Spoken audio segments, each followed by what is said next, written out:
একটি বিতর্ক বেশ জোরে সোরে শোনা যায়। আর্জেন্টাইন সমর্থকদের অনেকেই দাবি করেন ব্রাজিল নাকি শুধু ছোট দলের বিপক্ষেই জিততে পারে। কিন্তু প্রশ্ন হলো, নিজেদের দল শেষ ১০ ম্যাচে কাদের বিপক্ষে খেলেছে সেটাই বা কতজন জানেন?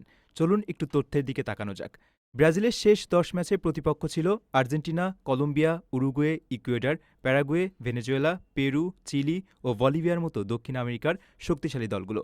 এর মধ্যে আর্জেন্টিনা, কলম্বিয়া, উরুগুয়ে এবং ইকুয়েডর সবাই ফিফা র্যাঙ্কিংয়ে শীর্ষ ২০-এর ভিতরে অবস্থান করছে।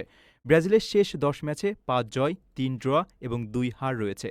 এবার আসি আর্জেন্টিনার দিকে। বিশ্ব চ্যাম্পিয়নদের শেষ ১০ ম্যাচে প্রতিপক্ষ ছিল Brazil, Colombia, Venezuela, Peru, Bolivia, Paraguay, Chile এবং কিছু প্রীতি ম্যাচের প্রতিপক্ষ।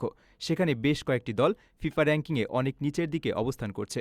তবুও আর্জেন্টিনা তাদের দুর্দান্ত ধারাবাহিকতা ধরে রেখেছে।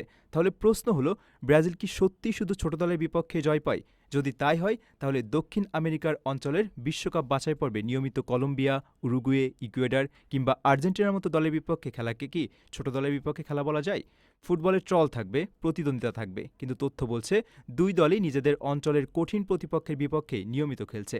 তাই শুধুমাত্র আবেগ দিয়ে নয়, পরিসংখ্যান দিয়েই বিচার করা উচিত। আর আপনার মতে ব্রাজিল সত্যিই শুধু ছোট দলের বিপক্ষে জেতে, নাকি এটা শুধু চিরচেনা ফুটবল ট্রল?